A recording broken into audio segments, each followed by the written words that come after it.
Hey guys, Cliffhanger here. Thanks for watching Riff with Cliff. I wanted to give you 5 tips for becoming a better rock and roll guitar player. Now, I'm not really the best guitar player ever, but I know a little bit, and hopefully some of these techniques can help you to become a better rock and roll guitar player. Keep in mind that a lot of these techniques are really meant for beginners and intermediate guitar players, but if you're more advanced and you learn something, well then that's awesome. And I hope that you do learn something watching this video. Let's not waste any time. Let's get right into it. The first technique that I want to talk to you about is palm muting. Now, what palm muting is taking the meat of your palm and resting it gently on the end of the guitar strings.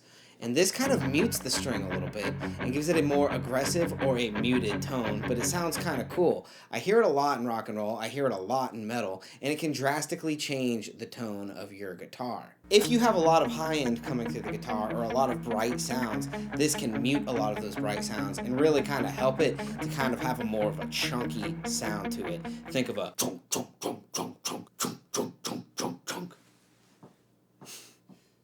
That's super stupid. It can really help if you're doing rhythm parts and really allow other lead parts to stand out, or even vocals. It's a pretty common technique used, and I highly recommend trying it out.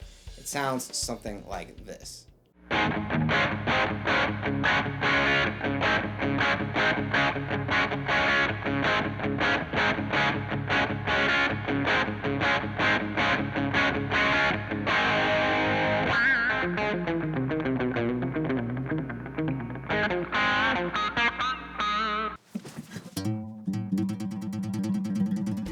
The next tips that I want to talk to you about are hammer-ons and pull-offs. I know, that's kind of like 2 tips, but I'm really kind of putting them into one thing since they're so similar. Hammer-ons are kind of fun because they allow you to get 2 notes with only 1 flick of the pick. So if I have my finger here, I can just hammer on this note here using my other finger and only picking the guitar once. You can use different fingers too, there's no rules for it. A hammer-on is just adding that extra note on top of the note that you're already playing in a fast manner.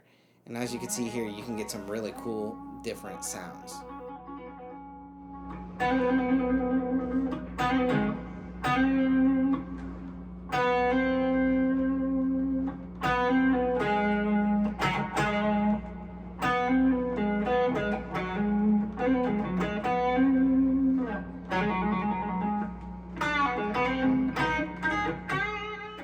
Alternatively, we have pulling off, which would be if we had both fingers down and we lifted one finger back up to their original root note, which is really cool as well. Commonly used in rock and roll and guitar solos and a lot of guitar riffs as well. Hammer-ons and pull-offs are a ton of fun, and they can really help take your sound to the next skill level.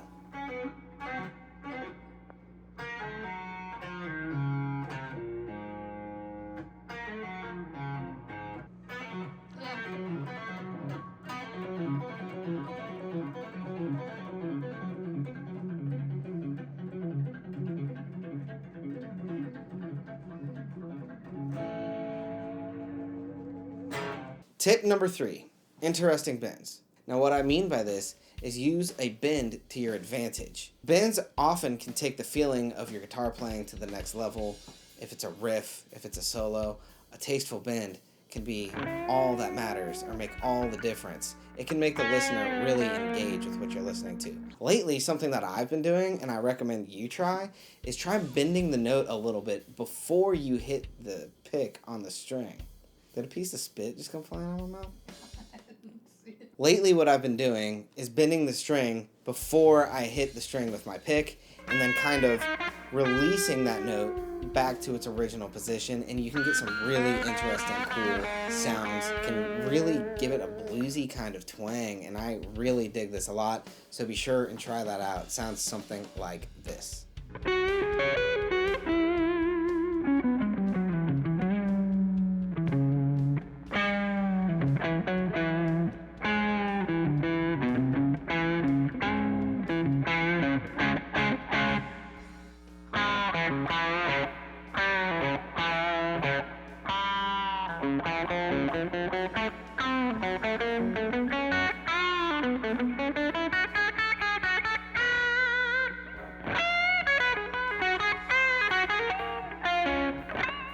Hold Up.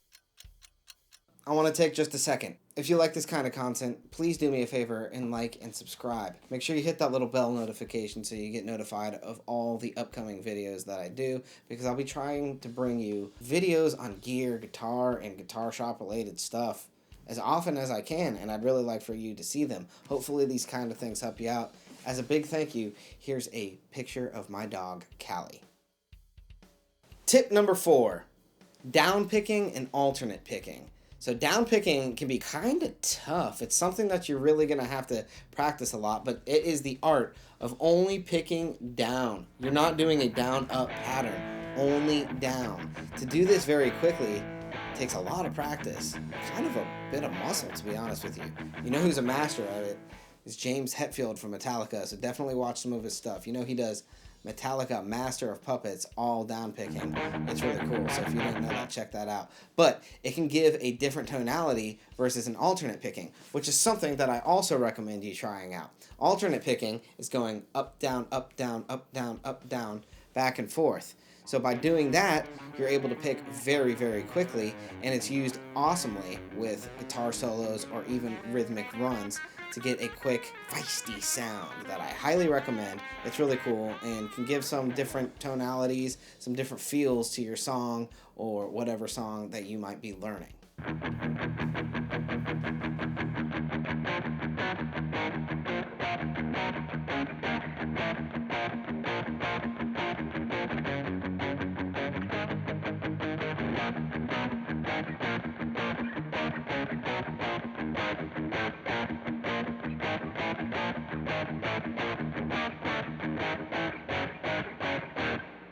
And the final tip, tip number 5, I don't know if I could stress this enough, but just start slowly. It's important that you start at a slow, digestible speed. I see so many guitar players that want to just go really, really fast. And remember, in time, speed will come.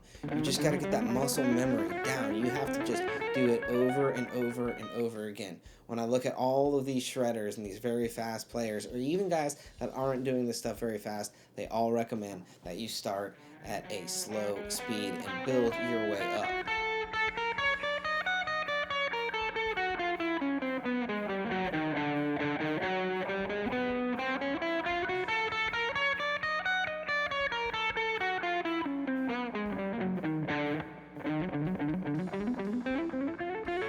A really good way to do this is to start with a metronome. I know, the metronome sucks. I hate the metronome just as much as anyone else. You could always spice up the metronome by doing something like downloading a digital drummer or something like that. That'll be in time and practice to that. But by practicing with a metronome nonetheless, or a counted beat, you'll be able to really hone in on your craft and really get good with your time. Start slow and build up to become a better guitar player. Here's one more bonus tip that I just recommend from me, cliffhanger, to you. Go jam with people. Like, seriously, go jam out with people. One of the best ways to get good is just to go play with other people. Just figure out what sounds good. Just bounce ideas off of others. First of all, you'll have a great time. Second of all, you'll meet new friends. You will become a great guitar player by doing these 5 things with number 6 added on. Just a little bonus for you. I'm going to start bringing you some really cool stuff, some weekly videos on how to be a better guitar player, gear, or interesting things that I find in the wild. My name is Cliffhanger. Thanks for watching Riff with Cliff. Until next time.